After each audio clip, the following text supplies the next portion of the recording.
بسم اللہ الرحمن الرحیم۔ السلام علیکم ورحمۃ اللہ وبرکاتہ۔ مختصر القدوری کا سبق نمبر 43 ہے، اور آج کے سبق میں ہم باب صلاۃ الکسوف والخسوف اور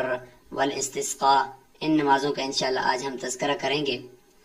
اور کتاب الصلاۃ کے آخری ابواب چل رہے ہیں۔ کسوف یعنی سورج گرہن کی نماز، اور خسوف یعنی چاند گرہن کی نماز، اور استسقاء یعنی بارش نہ ہو اور کافی عرصہ سے بارش نہ ہو رہی ہو اور لوگ جو ہے وہ بارش کے لیے ترس رہے ہوں اور بارش کی بڑی ضرورت ہو، فصلیں تباہ ہو رہی ہوں اور قحط پڑ گیا ہو، تو اس وقت نماز استسقاء پڑھی جاتی ہے، اور اس کی انشاءاللہ ہم تفصیل بیان کریں گے۔ سورج گرہن، چاند گرہن یہ کیا ہوتا ہے، اس کی بھی انشاءاللہ ہم تفصیل بیان کریں گے، اور اس کے بعد پھر انشاءاللہ مختصر اس کے متعلق کچھ احکامات ہیں اور کچھ مسائل ہیں، ان کو بھی تفصیل سے بیان کریں گے۔ تو سورج گرہن جیسا کہ آپ حضرات جانتے ہیں کہ دن کے وقت کبھی آپ نے دیکھا ہوگا کہ سورج تھوڑا سا بے نور ہو جاتا ہے اور اس کی روشنی مدھم پڑ جاتی ہے، اور اس وقت لوگ ہمارے مختلف زبانوں میں اور مختلف علاقوں میں ان کے مختلف نام ہوتے ہیں، سورج گرہن بھی کہتے ہیں، سورج گرو بھی کہتے ہیں، اور مختلف قسم کے نام ہوتے ہیں، اور اس میں اچانک دن کے وقت مدھم سی روشنی ہوتی ہے سورج کی۔ تو یہ کیا وجہ ہوتی ہے کہ یہ سورج ایک دم سے مدھم ہو گیا اور اس کی روشنی ماند پڑ گئی؟ تو اس کی وجہ یہ ہے کہ یہاں پہ دیکھیں کہ یہ سورج ہے، یہاں پہ اس کو سورج سمجھ لیں آپ، اور یہ ہماری ارتھ ہے یعنی زمین ہے، یہ درمیان میں چاند آ جاتا ہے، ہر مہینے نہیں آتا، اس کی بھی اپنی وجہ ہے جو فلکیات کے اندر ہم نے ڈسکس کی ہے، وہاں پہ آپ دیکھ لیں۔ تو یہ دیکھیں کبھی یہ درمیان میں چاند آ جاتا ہے، جب یہ چاند درمیان میں مکمل طور پر آ جائے تو یہ سورج کی جو شعاعیں یہاں سے آ رہی ہیں ان کو یہ زمین تک پڑنے سے روک دیتے ہیں، تو زمین کے اس ایریے کے اوپر یہ سورج گرہن ہو جائے گا۔ اب یہ چاند کا جتنا سایہ زمین کے جتنے حصے پر پڑے گا، تو جس جگہ پہ مکمل سایہ پڑے گا تو وہاں پہ مکمل سورج گرہن ہو جائے گا، کہ پورے دن دہاڑے ایک دم سے اندھیرا ہو جائے گا، اور تقریباً 1-2 گھنٹوں تک وہ جب تک چاند اس کے سامنے ہے سورج کے، اس وقت تک وہ روشنی اپنے پاس لے گا اور چاند کا سایہ زمین پر پڑ رہا ہوگا، اور جس کی وجہ سے یہ سورج گرہن ہوگا۔ تو یہ ہوتا ہے، اور کہیں پہ اگر جزوی طور پر ہوگا، جزوی طور پر ہونے کا مطلب یہ ہے کہ چاند کسی علاقوں کے اندر، مثلا یہاں پہ کوئی علاقے ہیں، یہاں پہ علاقے ہیں، تو یہاں پہ مکمل طور پر اس کا سایہ نہیں پڑ رہا نیچے زمین پر، تو وہاں پہ کوئی جزوی طور پر آدھا سا سورج گرہن ہوگا، یعنی باقی سورج تو نظر آ رہا ہوگا لیکن کچھ آدھے سورج یا کچھ چوتھائی کے سامنے چاند آ جائے گا۔ تو یہ ایک ہوتا ہے جس کو ہم کہتے ہیں سورج گرہن۔ عزیز طلبہ اکرام، یہ ہے ہمارا نقشہ جس میں ہم چاند گرہن آپ کو بتائیں گے۔ چاند گرہن میں دیکھیں اس کا الٹ ہے کہ یہ سورج ہے اور یہ مون ہے یعنی چاند ہے، اور یہ درمیان میں زمین آ گئی ہے۔ پہلے زمین اور سورج کے درمیان چاند آ جاتا تھا اور زمین کے اوپر چاند کا سایہ پڑتا تھا، تو دن دیہڑے سورج گرہن ہوتا تھا کہ سورج ہمارے سامنے سے اس کو گرہن لگ گیا ہے اور وہ بے نور ہو گیا ہے۔ اور چاند جو ہے وہ اس طریقے سے کہ رات کے وقت میں ظاہر چاند ہمیں نظر آتا ہے، تو چاند جب وہ 13ویں 14ویں 15ویں کا مکمل کامل ہوتا ہے، اس وقت عام طور پہ ایسا ہوتا ہے کہ چاند ادھر مشرق کی طرف، زمین کی مشرق کی طرف ہو جاتا ہے، اور سورج جو ہے وہ مغرب کی طرف ہوتا ہے، اور سورج زمین کا یہ جو حصہ ہے یہ والے حصے کے اوپر سورج پڑے گا اور زمین درمیان میں آ جائے گی، اور پیچھے زمین کا جو سایہ ہے وہ چاند کے اوپر پڑ رہا ہوگا، اور چاند جو کہ اس کی روشنی اپنی تو نہیں ہے، وہ تو سورج سے لیتا ہے، اس لیے سورج کی روشنی ساری زمین اپنے اوپر لے لے گی، اور زمین کا جو عکس ہے، سایہ ہے، وہ چاند پر پڑے گا اور چاند بے نور ہو جائے گا رات کے وقت۔ اس کو ہم کہتے ہیں چاند گرہن۔ سورج گرہن کو ہم کہتے ہیں کسوف، کسوف شمس عربی کے اندر ہے، کسوف کہتے ہیں کہ یعنی بے نور ہو جانا، اور چاند کو کہتے ہیں خسوف شمس۔ اس کا مطلب یہ ہو کہ چھپ جانا اور ماند پڑ جانا، روشنی اس کی مدم پڑ جانا، تو یہ کسوف شمس اور خسوف قمر، خسوف قمر ہم اس کو کہہ رہے ہوتے ہیں. تو یہ ہیں دو. ان سے متعلق ہم آج ڈسکس کرتے ہیں کہ جب یہ ہو جاتا ہے تو ان کا کیا مطلب ہوتا ہے. ظاہری سبب تو ہم نے آپ کو بتا دیا، لیکن اس کے پیچھے باطن میں کیا حکمتیں ہیں، اللہ تعالیٰ کی کیا راز پوشیدہ ہیں، وہ تو اللہ تعالیٰ ہی بہتر جانتے ہیں. لیکن حضور صلی اللہ علیہ وسلم نے ہمیں کیا تعلیمات دی ہیں وہ ہم دیکھتے ہیں. تو ہمیشہ کی طرح سب سے پہلے ہم عبارت پڑھیں گے اور اس کے ضمن میں انشاءاللہ مسائل کو بیان کریں گے. باب صلاة الكسوف. اذا انكسفت الشمس صلى الامام بالناس ركعتين كهيئة النافلة في كل ركعة ركوع واحد ويطول القراءة فيهما ويخفي عند ابي حنيفة رحمه الله. وقال ابو يوسف ومحمد رحمهما الله يجهر ثم يدعو بعدها حتى تنجلي الشمس ويصلي بالناس الإمام الذي يصلي بهم الجمعة فإن لم يحضر الإمام صلاها الناس فرادا. یہاں صلاها بالناس لکھا ہوا ہے تو یہ ٹھیک نہیں ہے، بلکہ یہاں ہے صلاها الناس. تو یہاں پہ یہ جو درمیان میں با ہے یہاں پہ اس کو یہاں سے آپ نے کاٹنا ہوگا. صلاها الناس فرادا. وليس في خسوف القمر جماعة وإنما يصلي كل واحد بنفسه وليس في الكسوف خطبة. یہاں تک ہم سب سے پہلے کسوف اور خسوف سے متعلق بات کر لیتے ہیں، پھر ہم انشاءاللہ استسقاء کی طرف تدریجاً جائیں گے. تو باب صلاة الکسوف کے یہ باب کسوف شمس یعنی سورج گرہن کی نماز اور اسی کے ضمن میں پھر چاند گرہن کی نماز سے متعلق ہے. فرمایا کہ اذن کسفت الشمس،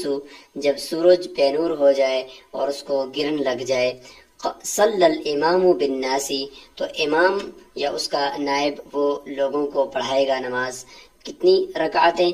رکعتین، 2 رکعتیں پڑھائے گا. کہیئت النافلتی، باقی جو عام نوافل ہیں اسی کی حیت پر، اسی حالت میں، نہ اذان ہوگی، نہ اقامت ہوگی، نہ کوئی خطبہ ہوگا، کچھ بھی یعنی وہ فرائض والی نہیں ہوگی حالت، بلکہ نوافل والی حالت ہوگی. فی کل رکعت رکوع واحد،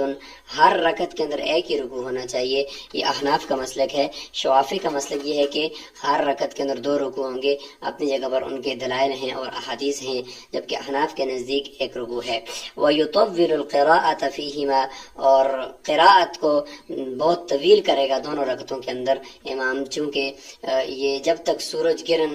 ختم نہیں ہوا، فرماتے ہیں کہ اس وقت تک امام جو ہے وہ قراءت کرتا رہے گا. وَيُخْفِي عِنْدَ أَبِي حنیفہ، امام ابو حنیفہ رحمہ اللہ فرماتے ہیں کہ قراءت جو کرے گا وہ مخفی کرے گا، یعنی سرن قراءت کرے گا، آہستہ آواز سے قراءت کرے گا. وقال ابو یوسف و محمد رحمہم اللہ، صاحبین رحمہم اللہ فرماتے ہیں یجہر، جہرن قراءت کرے گا. تو اس میں امام صاحب کا قول چونکہ دلائل کی روشنی میں اگر دیکھا جائے تو یہ سرن کرنا یہ افضل معلوم ہوتا ہے، اور جو کہ دعا ہے اور اس میں اللہ تعالیٰ سے مانگنا ہے اور تضرع اور اوزاری ہے، تو بہتر یہ ہے کہ اس میں آہستہ آواز سے ہو اور ہر ایک اپنے اپنے طور پر کرے. لیکن چونکہ پھر اس میں لوگ شور و شغب کریں گے کہ سورج گرہن اگر زیادہ ہو گیا تو لوگ ڈر جائیں گے خوف کے مارے، تو اگر اس میں امام قراءت کو اونچی آواز سے کرے تو اس میں یہ ہے کہ لوگ تو خاموشی کے ساتھ قرآن سنتے چلے جائیں گے. تو اس لیے یہاں پہ صاحبین کے قول کو کے اوپر آج کل فتویٰ یہی ہے موجودہ دور کے اندر کہ اس میں یہ کہ امام جہرن قراءت کرے، اور 2 رکعتیں ہیں سورج گرہن کے وقت. چونکہ دن کے وقت ہوتا ہے تو لوگوں کا اجتماع مسجد کے اندر یہ آسانی کے ساتھ ہو سکتا ہے، اس لیے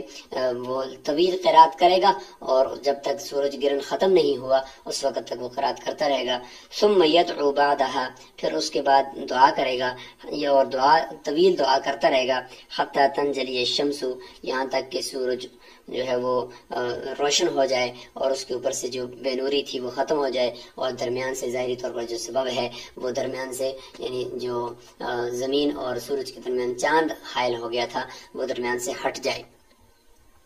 تو اس سے متعلق یہ تو ظاہری سبب ہے. حضور صلی اللہ علیہ وسلم کی ایک حدیث مبارک بھی ہم آپ کو یہاں پہ اس کی زیارت کروا لیتے ہیں اور سمجھتے ہیں کہ آپ صلی اللہ علیہ وسلم نے اس سے متعلق کیا ارشاد فرمایا تھا. تو حضور صلی اللہ علیہ وسلم نے ارشاد فرمایا، حضرت ابی بکرہ رضی اللہ عنہ فرماتے ہیں کہ ہم حضور صلی اللہ علیہ وسلم کے پاس تھے، فن کسفت الشمس کہ سورج کو گرن لگ گیا، فقام رسول اللہ صلی اللہ علیہ وسلم یجر رداءہ، تو حضور صلی اللہ علیہ وسلم کھڑے ہوئے اور اپنی چادر جو ہے وہ ساتھ، جو کہ جلدی میں تھے اور فوراً مسجد کی طرف داخل ہو رہے تھے، اپنی چادر کو ساتھ کھینچ کر لے گئے، حتی دخل المسجد، یہاں تک کہ مسجد نبی میں داخل ہوئے، اور فرمایا فدخلنا، ہم بھی ساتھ داخل ہو گئے، فصلی بنا رکعتین، 2 رکعتیں ہمیں پڑھائی، حتی انجلت الشمس، کہ سورج وہ روشن ہو گیا اور واضح ہو گیا، فقال النبی صلی اللہ علیہ وسلم ان الشمس والقمر لا ينكسفان لموت احد، یہ سورج اور چاند کسی آدمی کی موت کے اوپر یہ بے نور نہیں ہوتے، ان کو گرن نہیں لگتا، کیونکہ وہاں پہ قریب کے اندر حضرت ابراہیم جو حضور صلی اللہ علیہ وسلم کے صاحبزادے تھے، ان کی وفات ہو گئی تھی، تو صحابہ کرام نے اور لوگوں نے یہ سمجھا کہ شاید ان کی وجہ سے یہ سورج بے نور ہو گیا، تو آپ صلی اللہ علیہ وسلم نے یہاں پہ خطبہ دے کر اس بات کو منع کر دیا کہ ایسا نہیں ہے، بلکہ یہ اللہ تعالیٰ کی ایک نشانی ہوتی ہے، اور کسی کے موت کے اوپر یہ گرن نہیں لگتا۔ قیامت کی نشانیوں میں سے ایک یہ نشانی بھی ہے کہ اس طریقے سے سورج بے نور ہو جائے گا، اور اذا السماء انفطرت واذا النجوم انکدرت واذا الجبال سجرت، تو یہ اس کی نشانیوں میں سے ایک نشانی ہے۔ فاذا رأيتموها، پس جب تم اس کو دیکھو، فصلوا، لہذا نماز پڑھو، وادعوا، اور دعا کرو، حتی ينكشف ما بكم، یہاں تک کہ تمہارے سامنے جو کچھ ہوا ہے وہ ختم ہو جائے اور سورج اور چاند دوبارہ جو ہے وہ روشن ہو جائے۔ تو یہ حدیث مبارکہ ہمیں یہاں سے ملتی ہے۔ خطبہ یہ نہیں ہے، ہم اس کو خطبہ مسنونہ نہیں کہیں گے کہ کسوف شمس کے بعد خطبہ بھی ہونا چاہیے 2 رکعت نماز پڑھنے کے بعد، کیونکہ یہ جو فرمایا تھا آپ صلی اللہ علیہ وسلم نے، تو یہ لوگوں کو تنبیہ کرنے کے لیے، اور اس بات کا جو ذہن کے اندر ایک شک سا تھا، گمان سا تھا، اس کو دور کرنے کے لیے کہ یہ کسی کی موت کے اوپر یہ نہیں ہوتا۔ وَيُصَلِّي بِالنَّاسِ الْإِمَامِ، فرمایا کہ لوگوں کو نماز جو سورج گرہن کی نماز ہے وہ امام پڑھائے، الَّذِي يُصَلِّي بِهِمُ الْجُمْعَةَ، جو ان کو جمعہ کی نماز پڑھاتا ہے تو وہ امام ہوگا، کیونکہ اگر اور ہوں گے کوئی یا کوئی عام آدمی ہوگا تو پھر تو لوگ شور و شغب کریں گے، اور مسجد اگر ہے تو پھر اس کے ماحول کو بھی اور اس کے تقدس کو بھی پامال کریں گے، کیونکہ یہ ایک ایسا وقت ہوتا ہے کہ لوگ خوف و ہراس میں ہوتے ہیں، تو اس لیے فرمایا کہ امام ہو تاکہ وہ لوگوں کو کنٹرول بھی کرے اور ان کو نماز پڑھائے، اور چونکہ حضور صلی اللہ علیہ وسلم تھے، انہوں نے خود پڑھائی تھی، تو اس لیے بعد میں بھی کوئی بڑا امام جو جمعہ پڑھانے والا خطیب ہے وہ پڑھائے گا، اس کے علاوہ اور نہ پڑھائے۔ فَإِن لَمْ يَحْضُرِ الْإِمَامُ، پس اگر امام حاضر نہیں ہو سکا یا کسی وجہ سے وہ نہیں آ سکا، تو صَلَّاهَا النَّاسُ، تو لوگ جو ہیں صَلَّاهَا النَّاسُ ہے، تو لوگ اس نماز کو پڑھیں گے فرادہ، اکیلے انفرادی طور پر، وَلَيْسَ فِي خُسُوفِ الْقَمَرِ جَمَاعَةٌ، اور چاند گرن اب جب ہو جائے تو اس میں کوئی جماعت نہیں ہے۔ وجہ کیا ہے؟ وجہ یہ ہے کہ چونکہ وہ رات کے وقت ہوتا ہے اور رات میں لوگوں کا جمع ہونا ایک جگہ پر یہ مشکل ہے، اس لیے فرمایا کہ چاند گرن میں جماعت یہ کوئی سنت نہیں ہے۔ وَإِنَّمَا يُصَلِّي كُلُّ وَاحِدٍ بِنَفْسِهِ، ہر ایک اکیلا اپنے طور پر وہ نماز پڑھے گا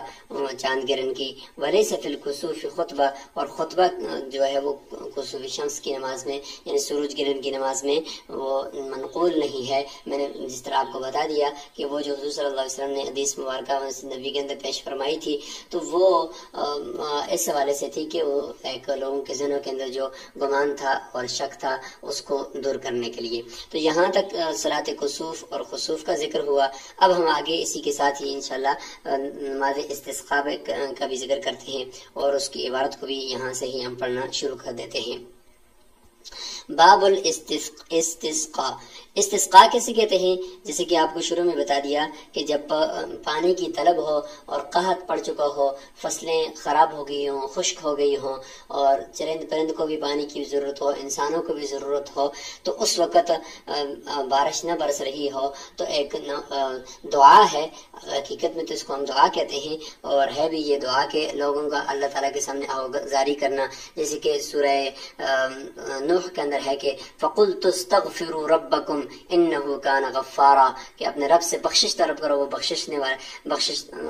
کرنے والا ہے. يُرْسِلِ السَّمَاءَ عَلَيْكُمْ مِدْرَارًا، کہ تمہارے اوپر جو ہے وہ مسلدھار بارش بھی اور خوب سیر ہوگا، تم یعنی پے در پہ اللہ تعالیٰ تمہارے اوپر بارش بھی بھیجے گا. تو پتہ چلا کہ استغفار کرنا ہے، دعا کرنی ہے. تو استسقاء کہتے ہیں پانی طلب کرنا. استسقاء کا مطلب ہوتا ہے پانی طلب کرنا، اور اس کے لیے زیادہ تر بہتر تو یہ کہ دعا ہی منقول ہے. لیکن حضور صلی اللہ علیہ وسلم نے چونکہ نماز بھی پڑھائی ہے اور بعض مرتبہ نماز نہیں پڑھائی، دعا کی ہے، لہذا دونوں سنت ہے. دونوں کو ہم یہ کہیں گے کہ بھئی نماز پڑھنا بھی مسنون ہے اور نماز نہ پڑھنا بھی مسنون ہے، لہذا کسی ایک کو بدعت نہیں کہا جائے گا. اور اگر کوئی نماز پڑھتا ہے تو وہ جماعت کے ساتھ امام اگر ان کو نماز پڑھاتا ہے تو یہ بھی جائز ہے. قال ابو حنیفہ رحمہ اللہ لیس فی الاستسقاء صلاۃ مسنونۃ بالجماعہ. امام ابو حنیفہ رحمہ اللہ فرماتے ہیں کہ لیس فی الاستسقاء، کہ استسقاء کی نماز کے اندر مسنون نماز جماعت کے ساتھ پڑھنا نہیں ہے، بلکہ اکیلے اکیلے پڑھ کر استغفار کرنا ہے اور توبہ کے نوافل پڑھنے ہیں. فإن صلى الناس وحدانا، پس اگر لوگ اکیلے اکیلے نماز پڑھ رہے ہیں جائز ہے. وَإِنَّمَا الْإِسْتِسْقَاءُ الدُّعَاءُ وَالْإِسْتِغْفَارُ، فرمایا کہ استسقاء اصل میں دعا ہے اور استغفار ہے، اور اللہ تعالیٰ سے بخشش طلب کرنی ہے اپنے گناہوں کی. وقال ابو یوسف و محمد رحمہم اللہ، صاحبین فرماتے ہیں یصلی الامام الرکعتین، امام لوگوں کو 2 رکعت نماز پڑھائے جائز ہے، چونکہ حضور صلی اللہ علیہ وسلم نے پڑھائی بھی ہے، لہذا کبھی نہ بھی پڑھیں کبھی پڑھیں. یجہر فیہم القراءۃ بالقراءۃ، اور دونوں نمازوں کے اندر، دونوں رکعتوں کے اندر وہ قرات کو جہرن کرے گا اور لوگوں کو نماز پڑھائے گا. ثم یخطب، پھر اس کے بعد خطبہ دے گا، اور خطبے کے لیے وہ کس طرف رخ کرے گا. ویستقبل القبلۃ بالدعاء، پہلے خطبہ تو لوگوں کی طرف رخ کر کے دے گا، پھر اس کے بعد جب دعا کے لیے ہاتھ اٹھائیں گے تو پھر سب قبلے کی طرف ہو جائیں گے. تو فرمایا ویستقبل القبلۃ، امام بھی قبلے کی طرف رجوع کر دے گا بالدعاء، دعا کے ساتھ. وَيُقَلِّبُ الْإِمَامُ رِدَاءَهُ، اور امام اپنی چادر کو وہ پلٹے گا. چونکہ امام صاحب کے نزدیک نماز نہیں ہے تو نماز کے ساتھ ہی خطبہ ہوتا ہے اور نماز کے ساتھ ہی یہ سارے کام ہوتے ہیں، تو وہ بھی امام صاحب کے نزدیک نہیں ہوں گے. جبکہ صاحبین کے نزدیک اور آج کل جو فتویٰ دیا جا رہا ہے وہ بھی اسی پر ہے کہ جائز ہے نماز پڑھیں، اور امام کے لیے یہ بھی جائز ہے کہ وہ اپنی چادر کو پلٹے. امام ہی پلٹے، دوسرے لوگ اگر نہ بھی پلٹیں تو کوئی بات نہیں ہے. اور چادر پلٹنے کا طریقہ یہ ہے کہ اپنے دائیں ہاتھ سے پچھلی اپنی پیٹھ کی طرف سے دائیں ہاتھ کو لے جائے اور بائیں طرف سے اپنی چادر کے جو نیچے والا کونا ہے اس کو پکڑ لے. اس طریقے سے بائیں ہاتھ کو اپنے پیٹھ کے پیچھے لے جائے اور چادر کا جو دائیں طرف نیچے والا کونا ہے اس کو جا کر پکڑ لے. اور اس کے بعد جب یہ کام وہ کر لے گا تو پھر دونوں ہاتھوں کو اپنے کھینچے، بائیں کو بائیں طرف دائیں کو دائیں طرف، تو چادر اس کے بیک سائڈ پہ یعنی پیٹھ کے پیچھے چادر خود بخود پلٹ جائے گی. تو یہاں پہ اگر آپ اس کو چادر سمجھ لیں تو امام یعنی یہ یہاں سے پیچھے اگر امام کھڑا ہو تو وہ اپنے دائیں ہاتھ کے یہاں سے دائیں ہاتھ کو لائے گا اور پچھلی طرف سے اس کونے کو پکڑے گا، اور بائیں ہاتھ سے لائے گا اور پچھلی طرف سے اس کونے کو نیچے والے کو آ کر پکڑ لے گا. اس طریقے سے پکڑے گا تو اس کو اپنے اس ہاتھ کو ادھر کھینچے گا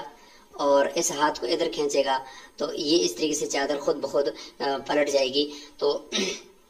اس کو کہتے ہیں قلب ردا. تو یہ بھی چونکہ ثابت ہے، منقول ہے، تو لہٰذا اگر یہ اس طریقے سے کر لے، لیکن یعنی اس کا یعنی بتانا یہ مقصود ہوتا ہے کہ اللہ ہم اپنے گناہوں کی بھی اور ہم اپنے آپ سے جتنے بھی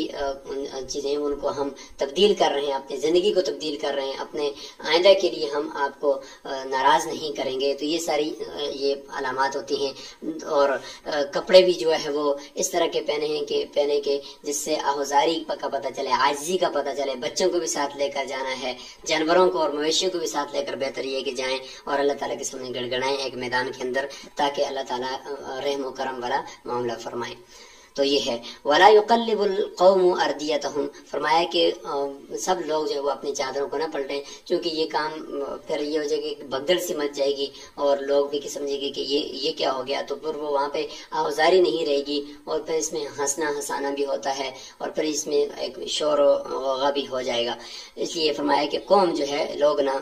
چادروں کو پلٹیں. وَلَا يَحْضُرُ اہل الذمتی للاستسقاء، اور اہل ذمہ یعنی جو وہ لوگ جو اقلیت ہیں، یعنی غیر مسلم ہمارے ملک کے اندر رہ رہے ہیں، ہمارے ارد گرد میں رہ رہے ہیں، وہ نہ جائیں استسقاء کے لیے، کیونکہ استسقاء کے اندر ہم نے اپنے گناہوں کی بخشش طلب کرنی ہے، تو ایک کافر کے اوپر تو رحمت نازل نہیں ہوتی۔ بعد نے یہ بھی فرمایا کہ یہ چونکہ رزق طلب کرنا ہے، اللہ سے بارش طلب کرنی ہے، تو اس کے لیے تو کافر بھی جا سکتا ہے، لیکن یہ کہ بہتر یہ ہے کہ وہ نہ جائے، کیونکہ ہو سکتا ہے کہ دعا کی قبولیت میں اس کافر کی وجہ سے کچھ کمی نہ رہ جائے اور دعا کے اندر کچھ نقص نہ ہو جائے، اس لیے فرمایا کہ وہ نہ جائے۔ تو یہاں تک ہم نے عزیز طلبہ کرام کسوف شمس، خسوف قمر، اور اسی طریقے سے ہم نے آپ کے سامنے استسقاء کی نماز کا ذکر کر دیا ہے، اور امید ہے کہ آپ کو سمجھ میں آ گیا ہوگا۔ مزید نیچے آپ حاشیہ دیکھیں گے اور اس کے بعد آپ نے سمجھنا ہے اور سرچ بھی کریں کہ سورج گرہن اور چاند گرہن کس طریقے سے ہوتے ہیں، ان کے ظاہری اسباب کیا ہیں اور ان کے باطنی کیا حکمتیں ہیں۔ السلام علیکم ورحمۃ اللہ وبرکاتہ۔